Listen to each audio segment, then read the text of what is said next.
Be me, 34 years old, successful marketing director at a pharmaceutical company, sitting in my corner office that I fought tooth and nail to get. Fought is the right word because they originally wanted to give it to Derek, who had half my qualifications.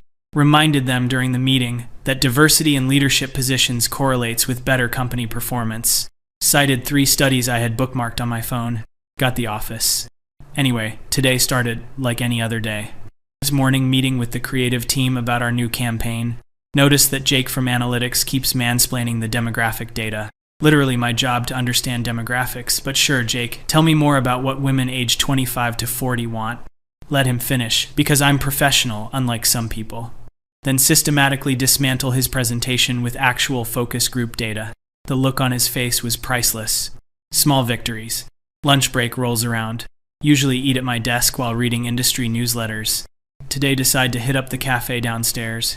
Need a break from staring at screens. Order my usual grain bowl with extra avocado. Yes, I know it's a cliche, but it's actually good for you, and I don't make decisions based on what other people think is trendy. Sit down at a table near the window. Pull out my phone and start scrolling through news. See an article that makes my blood boil. Another piece about declining marriage rates written by some male columnist. The premise is that men are avoiding marriage because divorce courts favor women. Here we go again with this nonsense. The article is full of the usual complaints. Men lose everything in divorce. Courts always side with mothers. Child support is unfair. Alimony is robbery. Blah blah blah. I'm reading this garbage and mentally drafting the email I'm going to send to the editor. When I notice a guy at the next table glancing over. He's maybe late 30s, business casual, drinking black coffee like some kind of minimalist. Looks like every other middle management type you'd see in this building. Probably works in finance or something equally soulless. He clears his throat. Oh great, here it comes. Some random man about to share his unsolicited thoughts. I don't look up from my phone. Maybe if I ignore him, he'll get the hint. He doesn't get the hint. Says, excuse me, sorry to bother you. At least he's polite about being annoying. I look up with my best what do you want face. He asks if I know what time it is. Glance at my watch and tell him. He thanks me and goes back to his laptop. Okay, that was fine, I guess. Go back to my article. Getting more irritated by the paragraph. The author is really pushing this narrative that men are victims of the family court system, completely ignoring centuries of women being trapped in marriages with no economic independence, ignoring that women still do 70% of household labor, even when working full-time, ignoring that women take career hits for having children while men get a fatherhood bonus in their salaries. I'm shaking my head without realizing it. The guy at the next table asks if everything's okay. Tell him I'm fine, just reading something annoying. He does that sympathetic nod thing. Asks what it's about, out of polite conversation probably. Normally I wouldn't engage. But I'm fired up, and sometimes you need to educate people. Tell him it's another article perpetuating myths about divorce and family courts. He raises his eyebrows, asks what kind of myths. Oh, he's going to get the full explanation. Explain that these articles always paint men as victims, when in reality the family court system was created by men. Men were the judges, the lawyers, the legislators. If it's broken, they broke it themselves. He nods along, seems to be listening. Good, maybe he's one of the few who can actually learn. He asks a question that seems genuine enough. Wants to know what I think about the statistics showing men pay more in divorce settlements. Tell him that's because men usually earn more. Wage gap is real, despite what Reddit wants to believe. Women take time off for children, sacrifice career advancement, support their husbands' careers. Divorce settlements are just recognizing that unpaid labor. He nods again, takes a sip of his coffee. Asks another question. This one about custody arrangements. Says he's heard that mothers usually get primary custody. Tell him that's because mothers are usually the primary caregivers. Courts don't favor women, they favor whoever did the actual parenting. Which is usually the mother because fathers don't step up. He seems to be considering this. Then he says something that catches me off guard. Mentions that he read somewhere that women file for divorce much more often than men. Says he thinks it was something like 70 or 80%. Asks what I think about that. I pause. Actually haven't thought much about that specific statistic, if it's even real. Probably one of those manipulated stats that men's rights activists throw around. Tell him I'd need to see the source, because statistics can be misleading. He pulls out his phone. Scrolls for a minute. Shows me a screen with what looks like a legitimate research study. It's from Stanford or Yale or one of those places. The study shows that women initiate about 69% of divorces. In marriages where both people have college degrees, it jumps to around 90%. I'm reading this and my brain is already formulating the response. Tell him that this actually proves my point. Women file for divorce more because they're the ones being failed by the marriage. Men don't file because they benefit from marriage more. Wives do their emotional labor, cook their meals, raise their kids. Of course, women are the ones who finally get fed up and leave. He does this little half smile. Not condescending exactly, but something about it irritates me. Asks if I think it's possible that the high divorce rate initiated by women might suggest that women have more power in marriages than the narrative suggests. What kind of backwards logic is this? Tell him that leaving a bad situation isn't power. It's survival. Women file for divorce because they have to escape. Men create the conditions that make divorce necessary. He sips his coffee again, starting to think this is some kind of weird hobby for him, poking at people's arguments. He asks why I think women marry men who create such terrible conditions. If men are really that bad at being husbands, why do women keep choosing them? This question annoys me more than it should. Tell him that women are socialized to believe they need marriage. Patriarchal conditioning from childhood. Disney movies and romance novels and societal pressure. Women are sold a lie about what marriage will be. Then they get stuck with the reality. He nods like he's really thinking about it. Then asks if I'm married. Bit personal, but whatever. Tell him no. He asks if I've been married before. Tell him no again, getting irritated with the interrogation. He apologizes, says he's just trying to understand the perspective. Asks if most of my friends are married. Tell him about half are. He asks how many of them are happy. I pause because, honestly, when I think about it, most of my married friends complain about their husbands constantly. But that's normal, that's what everyone does. Tell him that marriage is work, and people vent about difficulties, but that doesn't mean anything. He asks how many of my married friends have gotten divorced. Think about it. Sarah divorced 2 years ago. Jessica just finalized hers last month. Amanda is currently separated. Rachel has been divorced twice. Megan is in marriage counseling that's clearly not working. Tell him a few have divorced, but that's just modern statistics. He asks what the reasons were. Sarah left because her husband didn't want kids, and she did, except she knew that before they got married. Jessica left because she said she'd outgrown her husband, which I supported because women shouldn't have to stay in relationships that don't serve them. Amanda left because her husband wasn't ambitious enough. Rachel's first divorce was because the guy was boring, and the second was because the guy was too focused on his career. Megan's complaints are that her husband plays video games and doesn't plan enough date nights. I'm listing these out and the guy is just listening. When I finish, he asks if any of those reasons sound like escape from terrible situations. Asks if they sound more like women exercising choice and preference. Feel my jaw tighten. Tell him he's oversimplifying complex relationship dynamics. There's emotional abuse that isn't always visible. There's neglect and failure to meet needs. Just because someone isn't hitting you doesn't mean you're not being harmed. He nods, says that's fair. Then asks if I think men also experience emotional neglect in marriages. Tell him it's not the same thing. Men's emotional needs are prioritized by society. Women are taught to cater to men from birth. The idea that men are emotionally neglected by wives is laughable when women spend their whole lives managing men's feelings. He does that little smile again. Asks if I've ever considered that maybe the reason women file for divorce more often is because they can. Because they know the system will support them. Because there's less social stigma for women who divorce than men. Because women are more likely to get the house and the kids and the favorable settlement. This is men's rights nonsense. Tell him he's ignoring all the data about women's poverty rates after divorce. Women suffer economically after divorce way more than men. Single mothers are the poorest demographic. He asks why women would file for divorce if it makes them poor. Tell him again, because they're escaping bad situations. Poverty is better than abuse. He points out that I just listed a bunch of my friends who divorced for reasons that weren't abuse. Asks if they're all in poverty now. Actually, they're all fine. Sarah got the house and her ex pays alimony. Jessica got a big settlement because they'd been married 15 years. Amanda's living in the marital home while the divorce is finalized. Rachel always landed on her feet financially. Megan probably won't divorce, but if she does, she'll be fine because her husband makes 6 figures. Don't answer his question directly. Tell him that individual cases don't override systemic patterns. He switches tactics. Asks what I think about prenuptial agreements. Tell him they're often coercive and unfair to women. Designed to protect men's assets while ignoring women's contributions. He asks if I would sign one if I got married. Tell him I probably wouldn't get married because it's a patriarchal institution. But if I did, I wouldn't sign a prenup because my contributions to the marriage would be worth just as much as any financial assets. He asks what contributions specifically. Tell him emotional labor, household management, potential child care if there were kids. He asks if I'd expect my hypothetical spouse to also do those things. Tell him, of course, partnership should be equal. He asks then why I deserve half of assets I didn't earn if the labor is being split equally.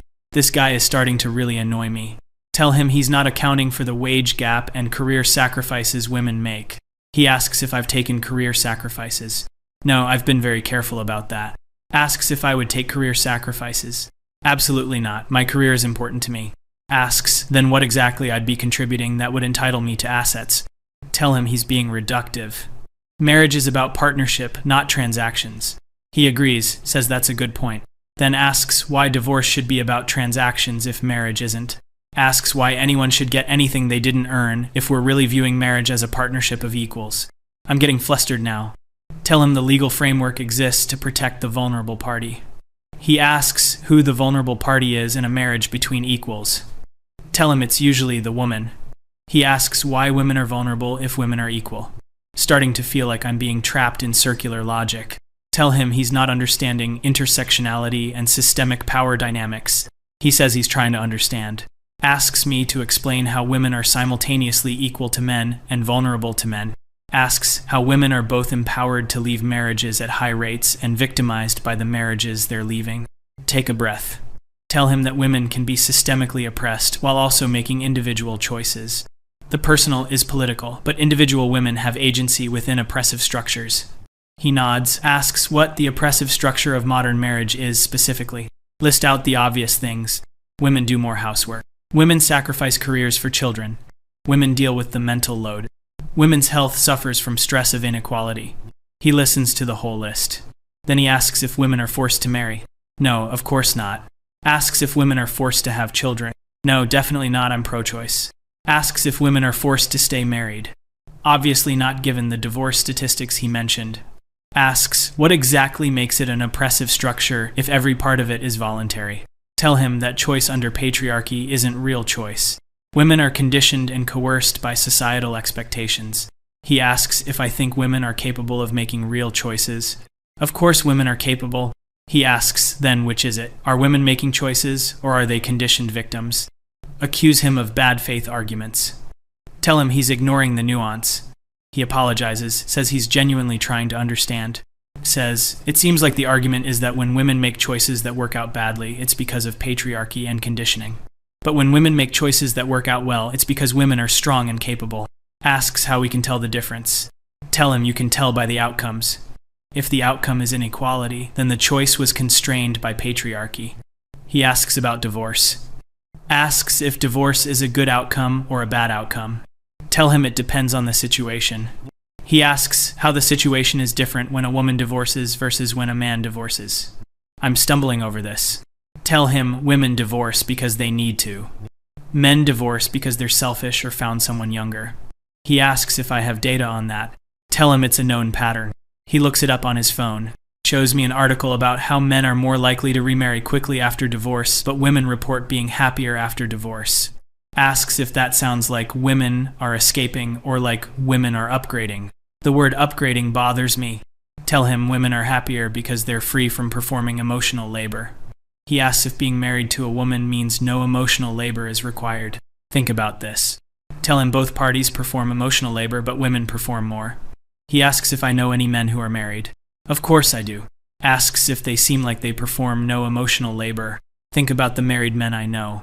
My colleague Brian is always talking about relationship stuff. Planning trips with his wife and remembering anniversaries. My neighbor Tom does all the cooking in his marriage. My friend's husband does the bedtime routine with their kids every night. But these are probably exceptions. Tell him some men step up, but they're not the majority. He asks what I'm basing that on. Tell him the research, the studies, the data about household labor division. He nods and looks something up. Shows me a study about how millennial couples split household work more evenly than previous generations. Shows me data about how fathers today spend triple the time with kids compared to the 1960s. Tell him that's good, but we're not there yet. Still not equal. He agrees, says that's fair, then asks if the trend is moving toward equality. Have to admit it is. He asks what happens when we reach actual equality. Asks if women will still file for divorce at 80%. Don't have an answer for that. Tell him I guess we'll see. He smiles and says, yeah, we will. Then he says something that really gets under my skin. Says that maybe the reason women file for divorce more often isn't because marriages are failing women. Maybe it's because women know they can. Because despite all the talk about courts favoring men and women suffering in divorce, women actually have a lot of power in the decision. Women can leave whenever they want and take half or more with them. Women usually get the kids. Women get sympathy and support for leaving. Men who divorce are assumed to have done something wrong or are having a midlife crisis. Women who divorce are assumed to be brave and standing up for themselves. Tell him that's a completely cynical view. Ignores all the real suffering women endure. He says he's not denying some women suffer, but asks if the statistics suggest that most of these divorces are about suffering or about preference. Asks if a system where one party initiates separation 80% of the time sounds like a system where that party is oppressed. I'm actually getting emotional now, which pisses me off. Tell him he's being manipulative with statistics. He says statistics are just numbers. Interpretation is where bias comes in. Asks what my interpretation would be if men filed 80% of divorces. Immediately no, I'd say it proved men were abandoning families and shirking responsibility. Don't say that out loud. He continues. Says the narrative about divorce is that men benefit from marriage and women suffer.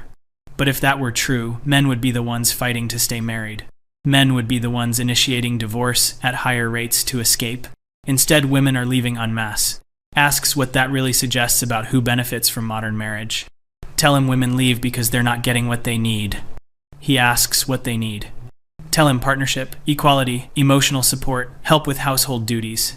He asks if women communicate those needs before filing for divorce. Think about my friends again. Sarah's husband didn't know she was unhappy until she asked for a divorce. Jessica admitted she'd been checked out for 2 years before telling her husband. Amanda's husband was apparently shocked when she left. But that's because men don't listen. Tell him women communicate, but men don't hear them. He asks if I think women are clear and direct in their communication. Tell him women shouldn't have to spell everything out. Partners should be attentive and notice. He laughs a little. Not mean, but like he's genuinely amused. Says, that's an interesting standard. Asks if I would want to be held to that standard. Asks if I'd want someone to leave me without clearly telling me what was wrong. Tell him it's different. He asks how. Tell him women are taught to communicate indirectly to avoid conflict. He says that sounds like a choice women are making. Tell him it's not a choice, it's conditioning. He asks when women become responsible for their own communication patterns. Asks at what age conditioning becomes choice. I'm getting tired of this conversation. Tell him I need to get back to work. He says, of course, apologizes for taking up my time. Seems genuine about it. Stands up and extends his hand. Shake it because I'm not rude. He introduces himself properly. Says his name is Michael. Asks for my name and I tell him. He says it was interesting talking to me. I hope I have a good rest of my day. Walks away before I can respond. Sit there for another minute finishing my grain bowl. Trying to process the conversation. Feel unsettled in a way I can't quite name. Not because his arguments were good. They weren't. He was clearly biased. But something about the way he laid out the logic. Head back to my office. Can't focus on work. Keep thinking about the statistics. Pull them up myself. Women do initiate divorce at much higher rates. It's not men's rights propaganda, it's actual data. But that doesn't mean what he thinks it means. Women file for divorce because marriage fails women. Not because women have power. Power would be not needing marriage at all. Power would be marriage serving women the way it serves men. Except how does marriage serve men if they're not the ones choosing to leave? If marriage benefited men more, wouldn't men be happy to stay? Wouldn't women be the ones wanting out because they're getting a bad deal? No, that's twisted logic. Women want out because the deal is bad. The fact that women can get out doesn't mean marriage served them. It means they finally got the legal right to leave. But they've had that legal right for decades now, and the rate keeps climbing. More women leaving. My friends, my colleagues, women I read about. Think about what they say when they leave. I deserve better. I'm not happy. I need to focus on myself. He wasn't meeting my needs. I've outgrown this relationship. We want different things. None of that sounds like escape. That sounds like choice, like preference, like wanting something different.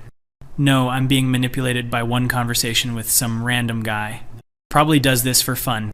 Probably goes around trying to mindfuck feminists. Check my social media. Scroll through posts from various women I follow. Someone celebrating her divorce anniversary. Called it her Freedom Day. Talking about how much better her life is. She has the house. The kids visit their dad every other weekend. She's dating again. Feels like herself for the first time in years. Another post about how marriage is a trap. Women should stay single. Partnership without papers. Keep your own money. Another about how her husband didn't appreciate her.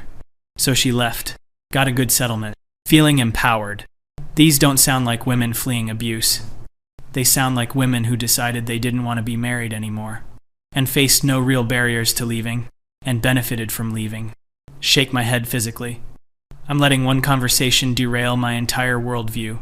This is ridiculous. Try to work. Write some copy for the new campaign. It's targeting women. Empowerment messaging. You deserve the best. Don't settle. Choose yourself. Stare at what I've written. It's the same messaging everywhere. Women's magazines. Social media. Self-help books. You deserve more. If he's not meeting your needs, leave. Your happiness matters most. Never see that messaging for men. Men are told to work on their marriages. Be better husbands. Meet her needs. Keep her happy. Or she'll leave. The asymmetry is suddenly very visible. Women encouraged to have high standards and leave if they're not met. Men encouraged to meet increasingly high standards or face loss. No, that's not fair. Men have been running things forever. This is just balancing out. Women claiming power. But if women are claiming power through marriage and divorce, then marriage isn't oppressing women. It's a system women are using to their advantage. My head hurts. Check the time. Only 2 p.m. Feel like I've been thinking in circles for hours. Get up and walk to the break room. Make some tea. Chamomile because I need to calm down. Linda from HR is in there. Asks how I'm doing.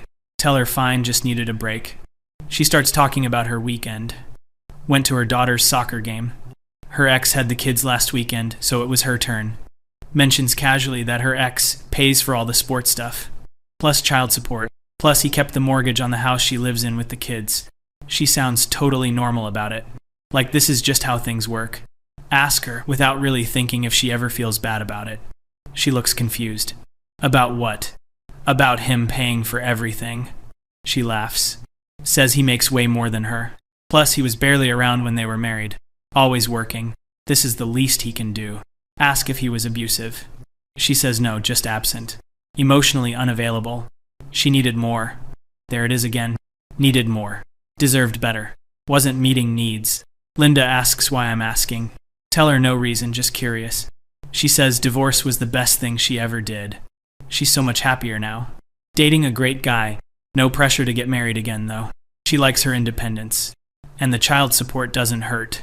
She laughs when she says that last part. Like it's a joke, but also not really a joke.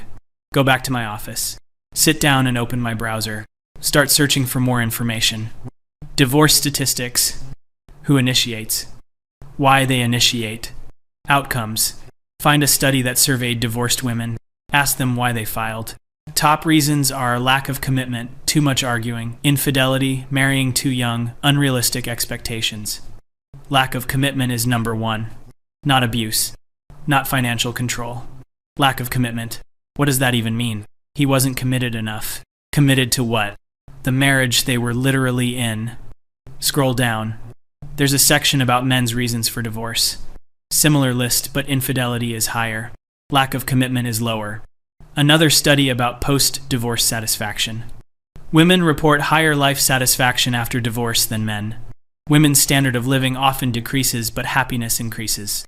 Men's standard of living stays stable or increases, but happiness decreases. So women are happier, poor, and divorced than married. Men are sadder even though they're financially stable. That should prove my point. Marriage makes women unhappy, except women chose marriage, and women chose divorce. If marriage was so terrible, why did happiness increase after divorce instead of during marriage? Why didn't women just not get married? Find myself on a forum. Women talking about their divorces. One woman says she left because her husband gained weight. Another because her husband's career stalled. Another because she got bored. Another because she met someone else. They're all supporting each other, telling each other they deserve happiness. Life is too short. Don't settle. Imagine if men said these things, left their wives for gaining weight, for not being exciting enough, for meeting someone else. They'd be crucified, called shallow, disloyal, selfish. But when women do it, it's empowerment. It's self-care. It's refusing to settle. There's a double standard, a massive one, and it favors women. No, that can't be right. Women are oppressed. Marriage is a patriarchal institution. Divorce laws were written by men. Look up history of divorce law. Used to be very hard to get divorced. Required fault, adultery or abuse or abandonment. Then no-fault divorce was introduced. Could divorce for any reason. Incompatibility. Irreconcilable differences. Women's groups pushed for no-fault divorce. Said it would free women from bad marriages. And it did. Divorces skyrocketed. Initiated mostly by women. So women lobbied for easier divorce. Got easier divorce. Used it more than men. Benefited from it more than men. That's not oppression. That's literally the opposite. Feel like the floor is tilting. Everything I've believed about marriage and divorce is inverting. No, I'm being crazy. One conversation and some internet research doesn't override everything. There's still the wage gap. Women still do more housework. Women still face discrimination. But none of that explains the divorce statistics. None of that explains why women are the ones leaving. If marriage is so bad for women, if divorce is so hard on women, why are women the ones choosing it in such high numbers?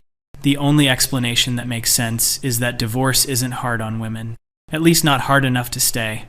Women are making a cost-benefit analysis and deciding leaving is better than staying, and they're able to make that choice because the system supports it. The system supports women leaving. Courts generally favor mothers in custody. Women usually get the house, or at least half. Alimony and child support flow primarily from men to women. Women get social support for leaving. They're seen as brave. Men who leave are seen as abandoning their families. Men who fight for custody are viewed with suspicion. Men who don't want to pay alimony are called cheap. Men who move on quickly are having a midlife crisis. The incentives all point one direction. Women are incentivized to leave. Men are incentivized to stay. And the statistics reflect that. Women leave. Men try to make it work, or at least don't initiate the split. This is the opposite of what I've always believed. The opposite of what everyone says. Marriage benefits men more than women. Divorce hurts women more than men. Women are trapped and powerless. But the numbers show women exercising power. Leaving when they want. Taking resources with them. Moving on to report higher happiness. Check the time again. Almost 4. Have accomplished basically nothing today. Still have that campaign copy to finish. Can't focus. Think about my own life.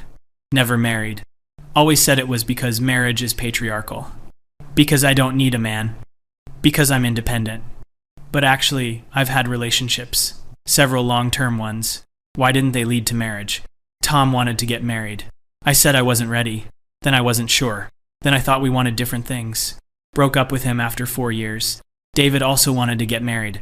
Brought it up multiple times. I always changed the subject. Said marriage was just paper. If we loved each other, we didn't need it. He eventually got frustrated and left. Convinced myself both times that I was the one dodging a bullet. Tom was too clingy. David was too traditional. I deserved better. There it is again. I deserved better. The same thing my divorced friends say. The same thing women on forums say. The constant refrain. Deserved better than what, though? Tom was kind and supportive. Had a good job. Wanted kids. Would have been a good father, probably. David was ambitious and smart. Made me laugh. We had good chemistry. He would have been a good husband, probably. But I didn't want to marry them. Didn't want to lock myself down. Wanted to keep my options open. Wanted to see what else was out there. That's not escaping oppression. That's just wanting something better. Or thinking something better exists. Or not wanting to commit. Maybe that's what lack of commitment means. Not that he wasn't committed, but that she wasn't. Didn't want to stay. Found it easy to leave. My phone buzzes. Text from Sarah. Asking if I want to get drinks Friday. Says she needs to vent about her ex. He's dating someone new. Some girl in her 20s. Sarah is 41. Type back sure what time. She suggests 7 at our usual place. Confirm. Put my phone down. Think about Sarah's divorce. She initiated it. Her husband didn't want kids. She knew that before marriage. He was upfront about it. She thought she'd change his mind. When she didn't, she left. Got the condo they bought together. He bought her out and moved to a smaller place. She got alimony for 5 years because she'd been a stay-at-home wife. Even though they didn't have kids. She just didn't want to work. Now she's mad he's dating someone younger. Mad he's moved on. Meanwhile, she's been on dozens of dates. Complains constantly that men her age are all damaged or boring. Wants someone exciting and successful, but also emotionally available and ready to commit. Hasn't found this unicorn yet, and I always support her. Tell her she deserves exactly what she wants. Don't settle. The right person is out there. But what if he's not? What if her ex-husband was pretty good, and she left him over something he was clear about from day one, and now she's alone and getting older, and he's moved on with someone who doesn't want kids either? Who made out better in that divorce? Sarah would say she did. She's free. She got money. She has options. But does she, though? She's aging out of the dating market she wants. Men her age want younger women.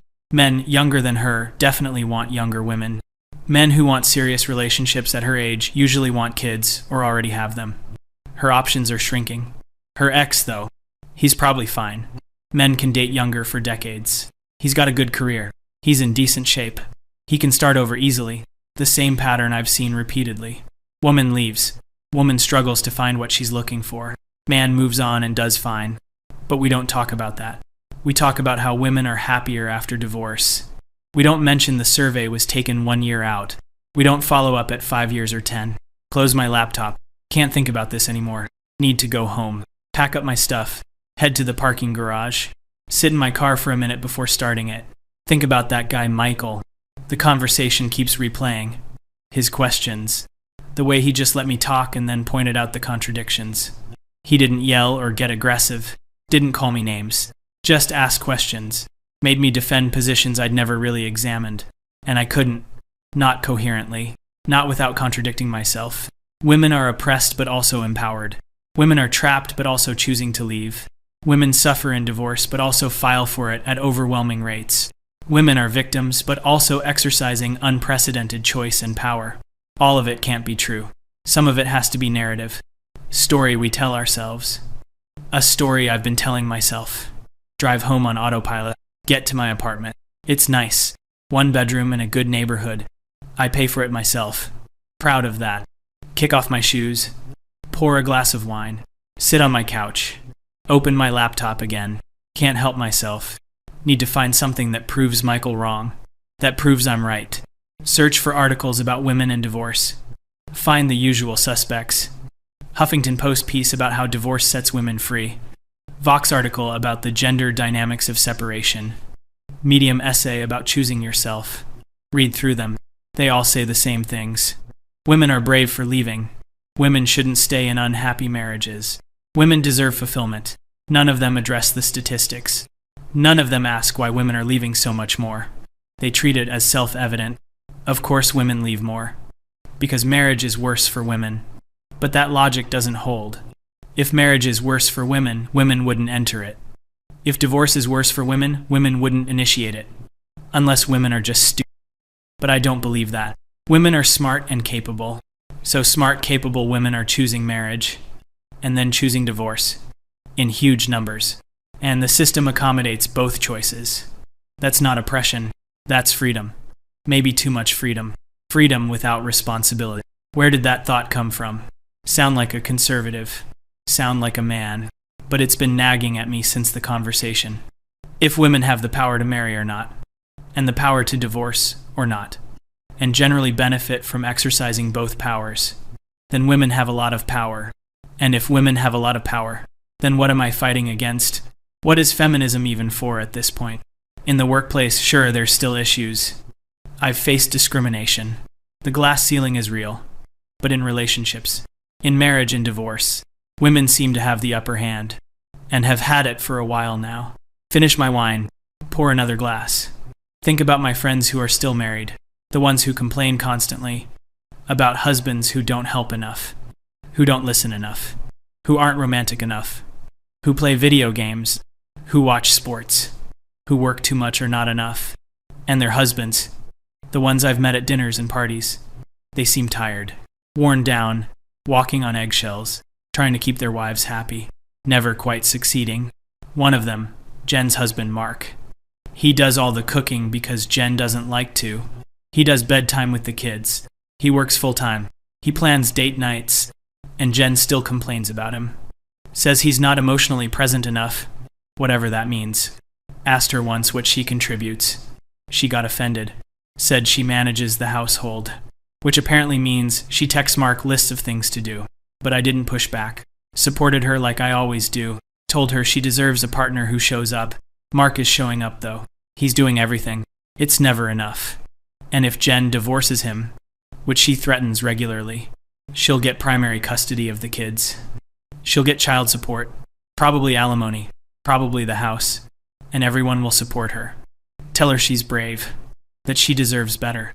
And Mark will see his kids every other weekend, pay for a house he doesn't live in, start over in his 40s.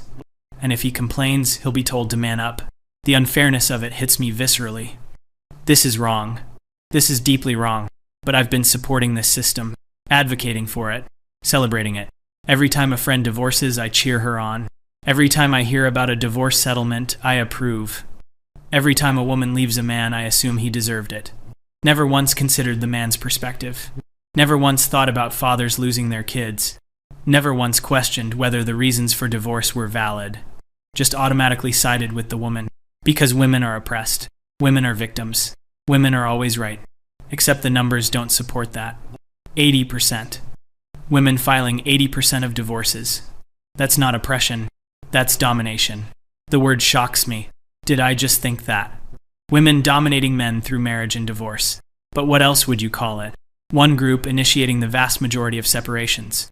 One group benefiting from the legal and social framework. One group being celebrated for choices the other group would be condemned for. Imagine the outcry if men filed 80% of divorces.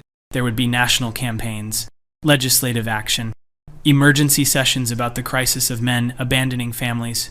But when women do it, silence, or celebration, or justification. I feel sick, actually nauseous. My entire worldview is crumbling. Everything I've believed, everything I've argued for, everything I've built my identity around. Feminism as I understood it. Women fighting against oppression, smashing the patriarchy, claiming equality.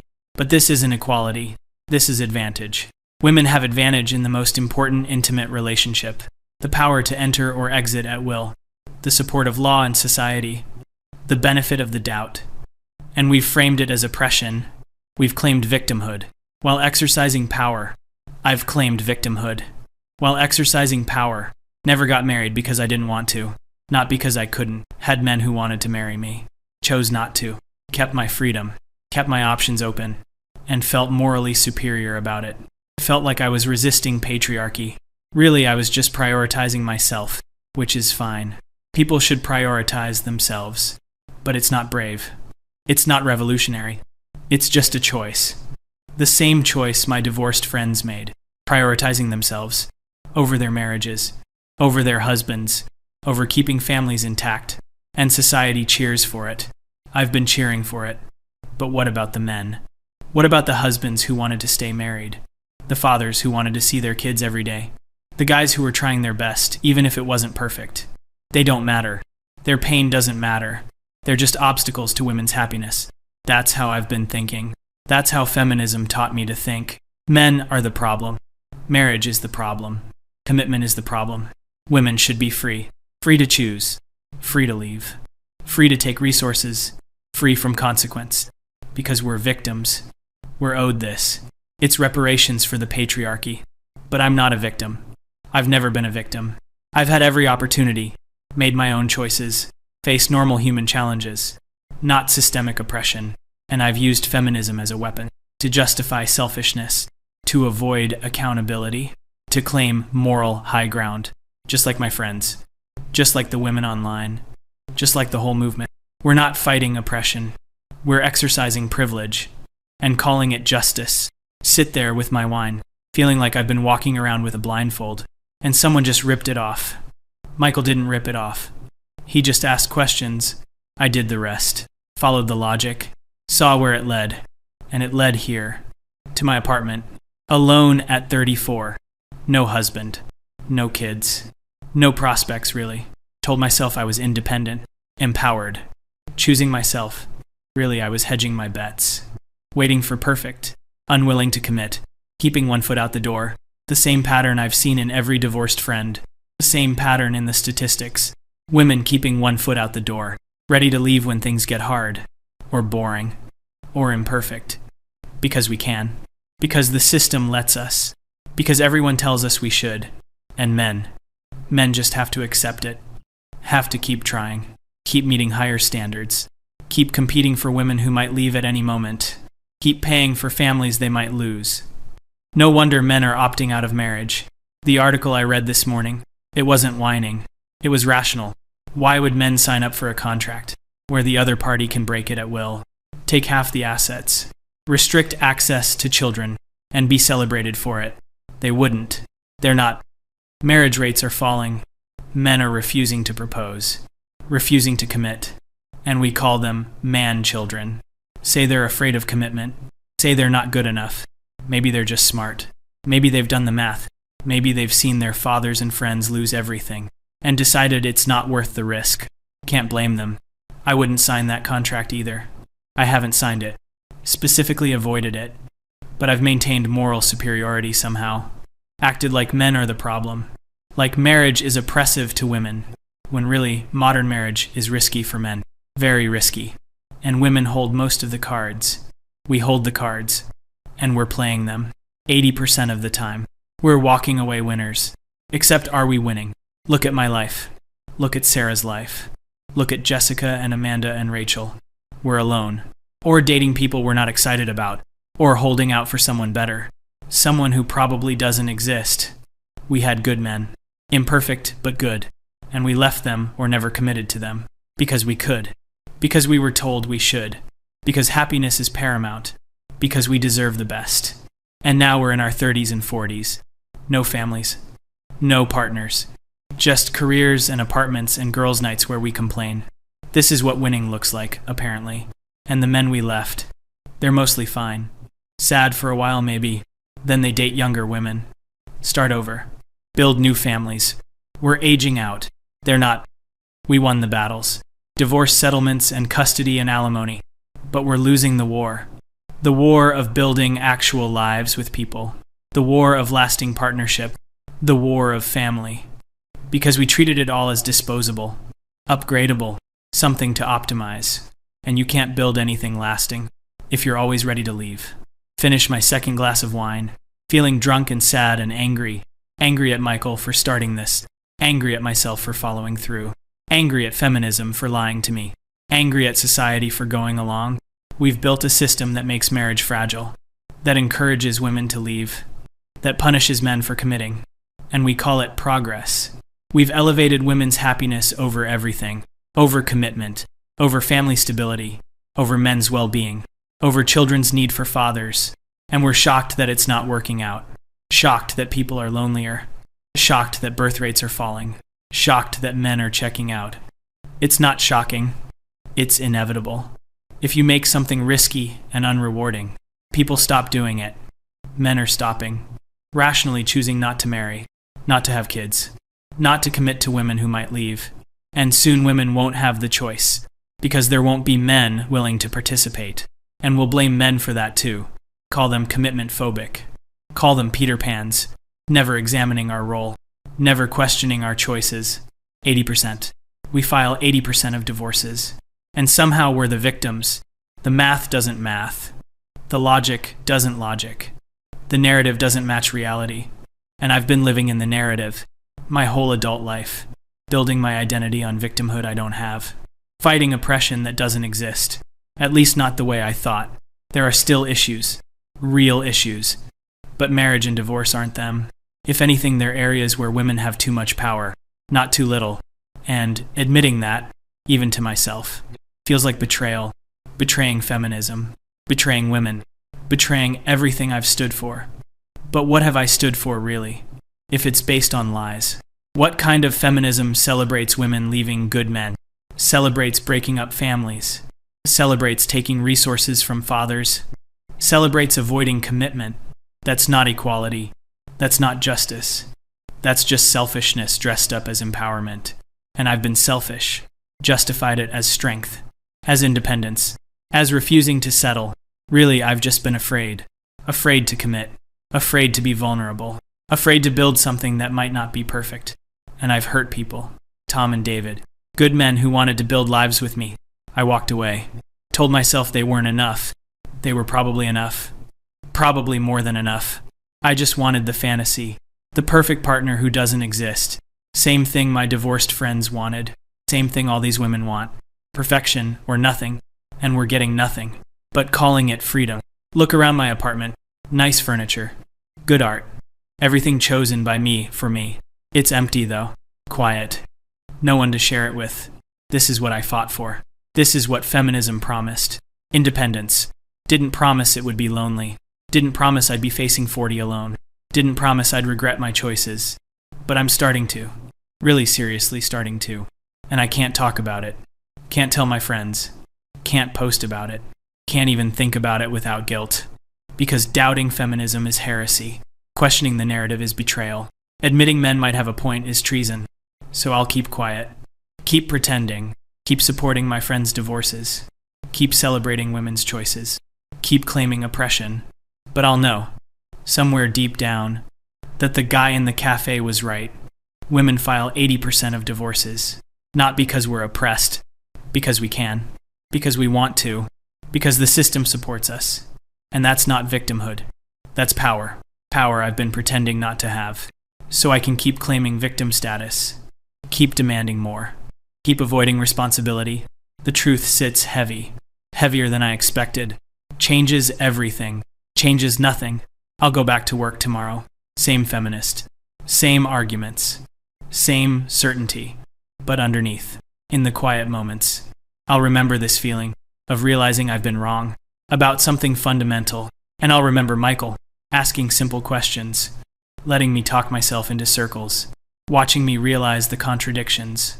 He didn't humiliate me. I did that myself, by following my own logic, to its inevitable conclusion. Women aren't oppressed by marriage. We're empowered by divorce. We're exercising choice at unprecedented levels, and calling it survival. It's not survival. It's preference. It's pickiness.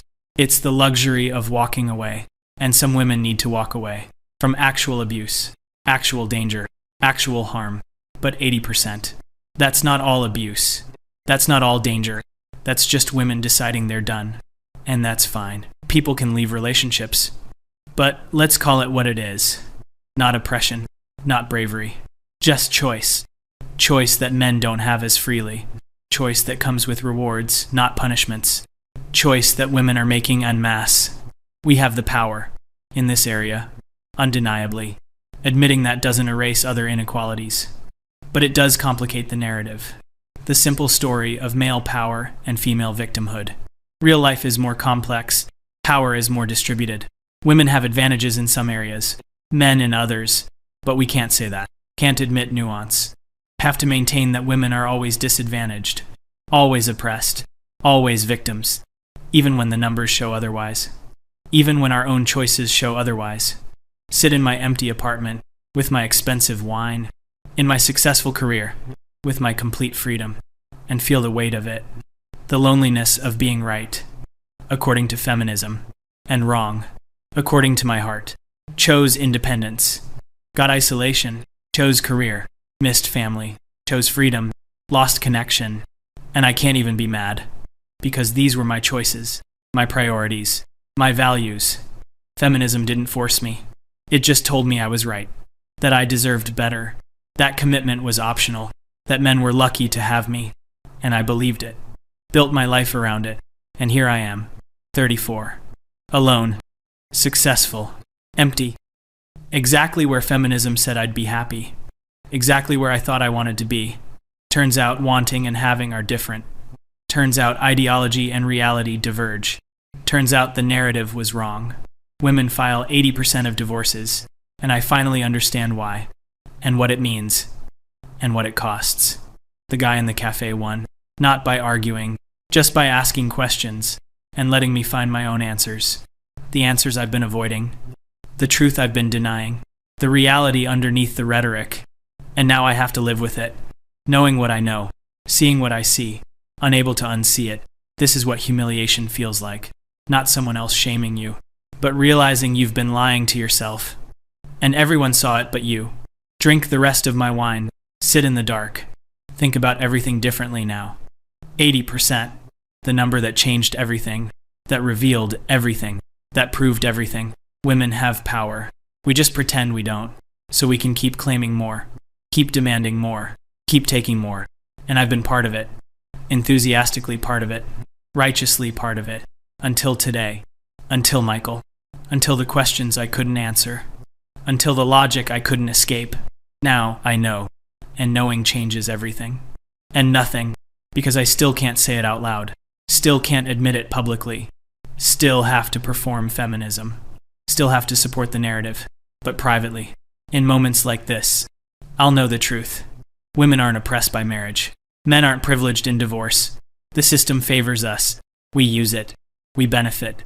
And we lie about it. To others. To ourselves. To everyone. The lie I've been living.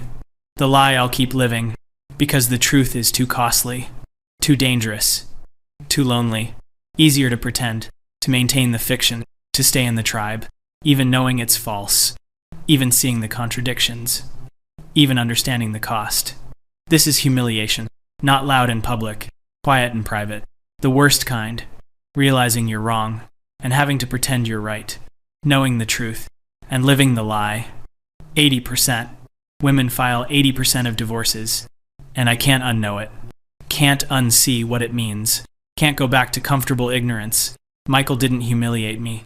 The statistics didn't humiliate me. I humiliated myself. By finally seeing clearly. And clarity is supposed to be freeing. Enlightening. Empowering. Instead, it's just lonely. And sad. And heavy. The weight of knowing. You've been wrong. About everything. For so long. And having no way forward. Except to keep pretending. Keep performing. Keep lying. Because the alternative is admitting it all. Losing everything. Having nothing. So I'll finish my wine. Go to bed. Wake up tomorrow. Be the same feminist I was. But different underneath. Changed. Humiliated. Aware. Of what women really have. What we really do. What we really are. Powerful. Choosy. Free. And desperate to pretend we're not.